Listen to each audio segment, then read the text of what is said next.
Hello everyone, this is 𝐻𝐸𝐻 𝐸 and today we are discussing one of the Airbnb migrations where they migrated their architecture from monolith architecture to service oriented architecture, and there also specifically we will be discussing one component on how they scale their payment architecture related needs. So they have their payment architecture set up as in your payment system, which process different kind of payments, and there are multiple clients which tries to get this data.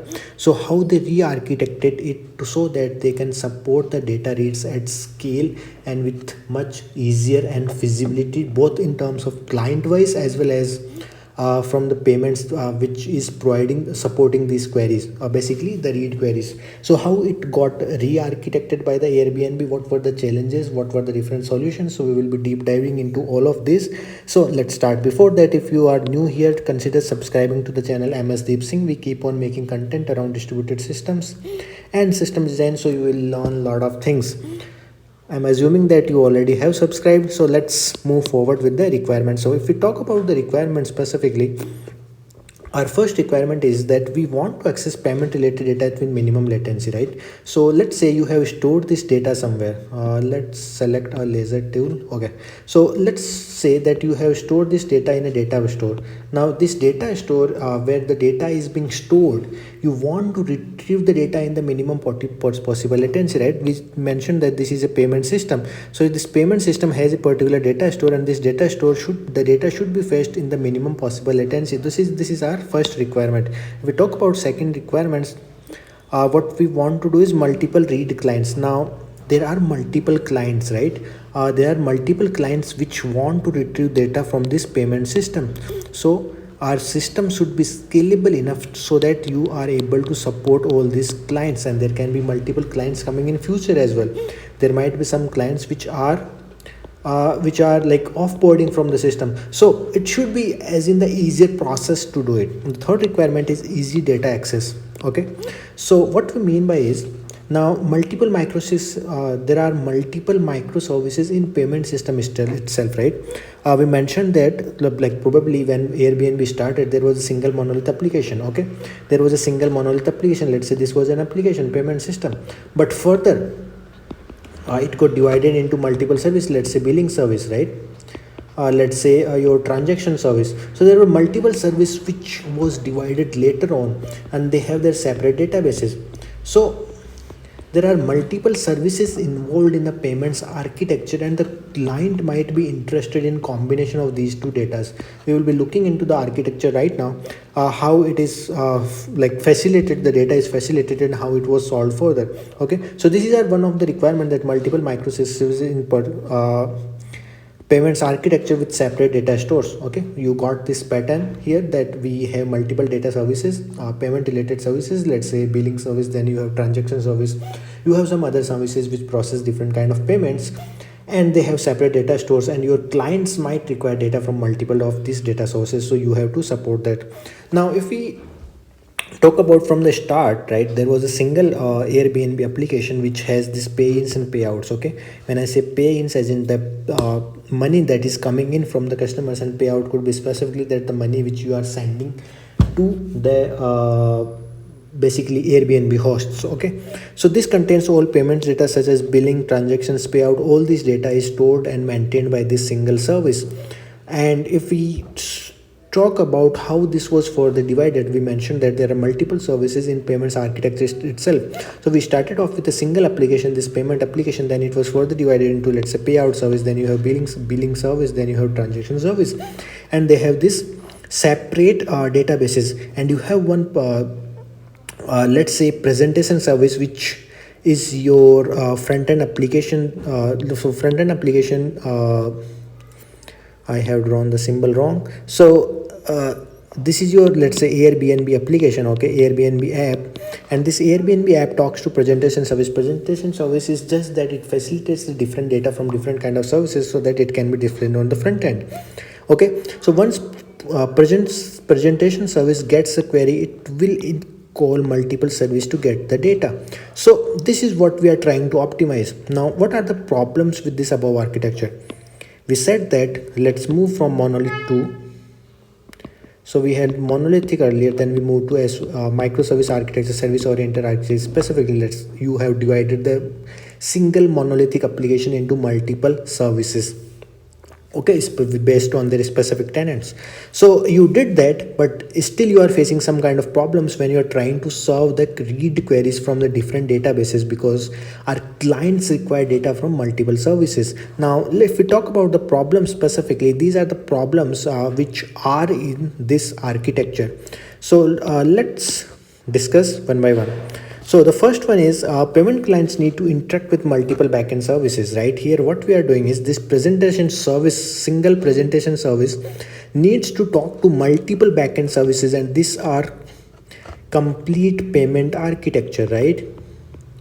Complete payment architecture. So this client, the presentation service, or there can be multiple other clients as well, they have to know how are these, like I have to know if I want to take the transaction data, I have to go to this service. If I want to go related to billing data, then I have to go to this service. But this is the problem which is being faced, right? There are multiple services in there which presentation layer has to know of. If I generally it should be something like that, you have a single payment service which could be able to serve this request. It was earlier like that only, but we divided it into multiple services so that we are able to handle the load separately for different kind of use cases.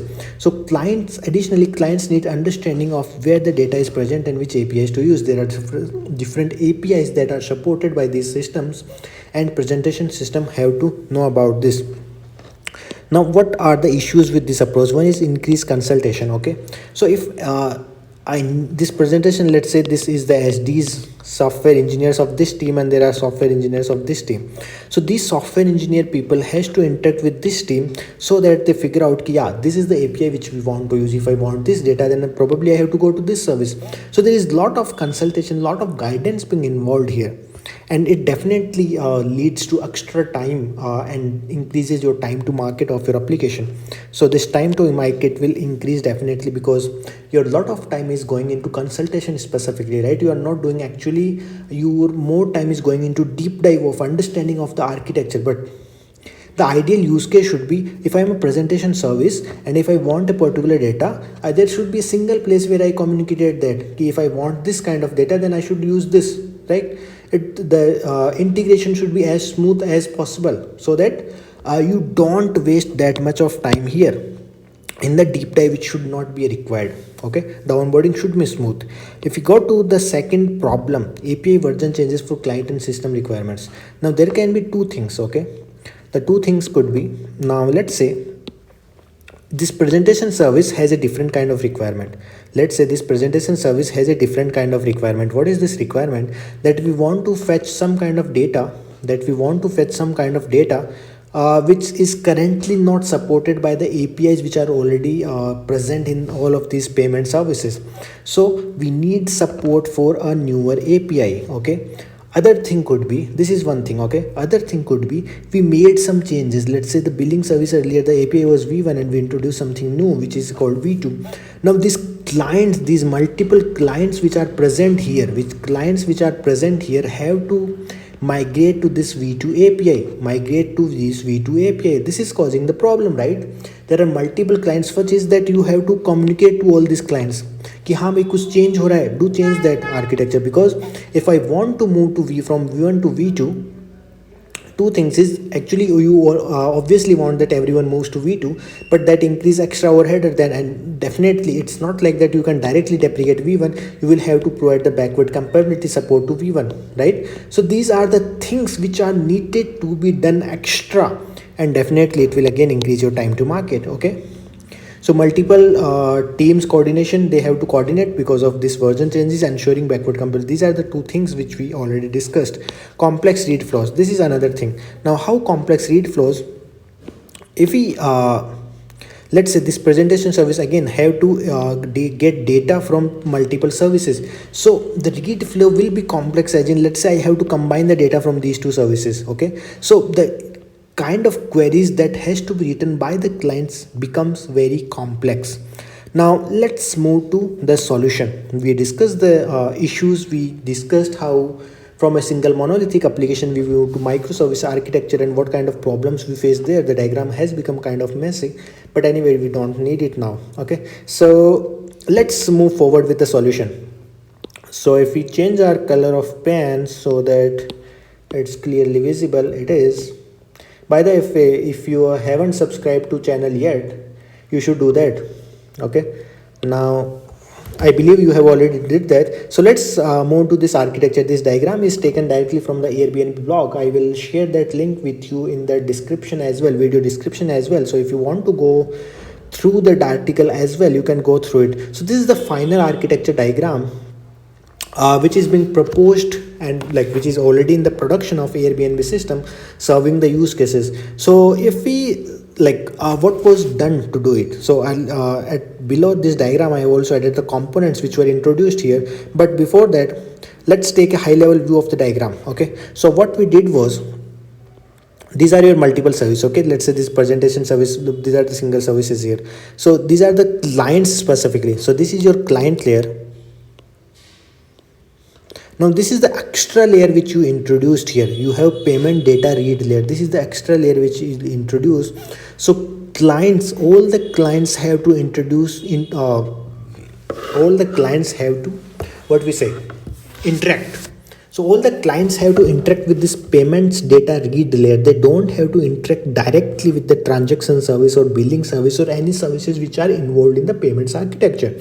Okay, they have to interact with the payments data read layer. So this is the first thing which we did. Okay, now the second thing is, we don't want that the clients has to understand the specific data models which are related to these databases. Okay, this might be have different model, this might have different model. Okay, so we don't want the clients to understand these models. There should not be a kind of requirement they have to understand how the internal models are constructed or created.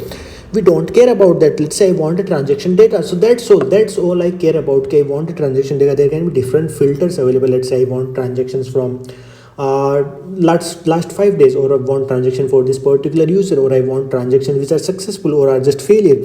So we can support all those filters in the query itself. That let's say I want a transaction entity and these are my filters. Okay, then you can apply the filters in your query logic and then you can return the data. So this is how we are making life easy for both the clients and for us as well. Okay, because if we don't do that, we have to provide the consultation support. We want to avoid that.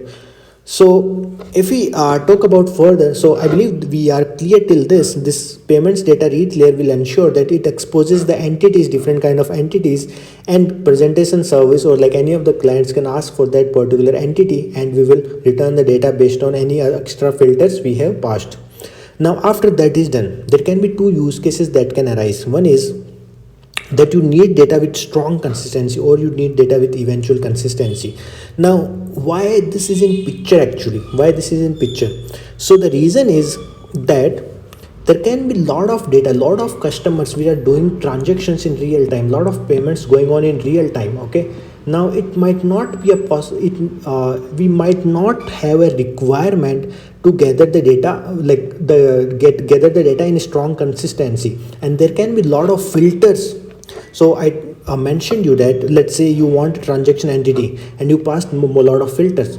So what you will do, you will get this query and you will go to transaction service, and there you will query the transaction DB and then apply the filters. This can take extra time, right? This can take extra time because you are applying the filters on your database.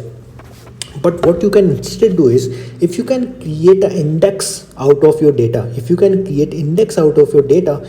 will make your queries very faster, very faster it will make.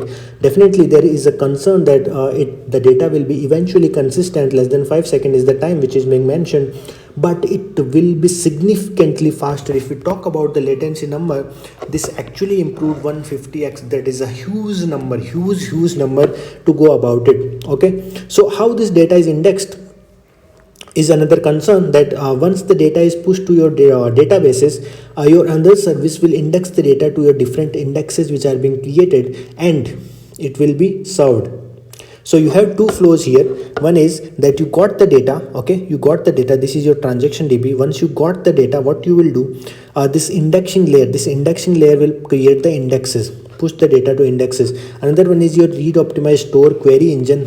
So this query engine will get the data from these indexes. Got it? You can assume this as your Elasticsearch APIs which are being exposed, and these indexes are your nothing but your Elasticsearch cluster. And if you talk about Amazon specifically, then it might be your open source cluster. Okay, now if I already described the components, but let's go through once again if I missed anything in them. So the first component is entities. So we introduce entities. Clients need to interact with entities instead of payment data models. And if benefits, if we talk about, clients don't have to worry about internal payment models. Definitely it is helping them. It's like that they don't have to worry about it. It's a win-win situation. Much less entities to explore. Okay, there might be multiple entities, so there can be different kind of transactions, right? Let's say this is your UPI transaction, this is your some kind of net banking. So there can be different kind of transactions, but this particular service is not interested in that. He is just interested that the transaction is being done. Okay, so we do that kind of aggregation inside only, and clients don't have to know about those internal models. If we talk about the second point, data read layer is the second layer, single entry point for clients. So this we already discussed. This is our entry layer, which is the entry point for all clients. How will unified land aggregate data? Depending on multiple services containing multiple tables. So there are multiple services, multiple tables, and you aggregate the data, and you do that via creating an index. If the consistency is not a requirement, this we already discussed. If there are any databases changes, what you are doing. So let's say this is your payments DB. Okay, now if there is any change, let's say update or insert, or so basically CRUD operations, so they are pushed to a queue, let's say. Okay, so you have a lambda handler. This lambda handler, what it will do, this lambda handler will push this data to the secondary store. This is your index specifically, and if before that you have to normalize the data so that it is specifically created as per the index, so that it is easily searchable. So, and another thing is, okay, this we already discussed, that you denormalize the table data to Elasticsearch indexes for faster queries, and the queries we have constructed basis what kind of query patterns we are supporting, what kind of filters we are supporting to the users. Okay, first one is the top level filter is the entity, and inside the entity we can support another kind of filters. If we talk about the improvements, first one is the latency parameter, and reliability was improved from 95%. So if you see a lot of okay, I did something wrong. Okay, so if you see, the improvement was done at a huge scale. You were able to achieve 150x latency improvement. That's like a very good number. Okay, if you talk about reliability, from what kind of what number of times you will get the response, it increased from 95% to 99.9. So you are getting 3 nines of reliability here. So this is all we will be discussing today. If you like the content, consider subscribing. Until then, stay safe. Tata. Bye bye.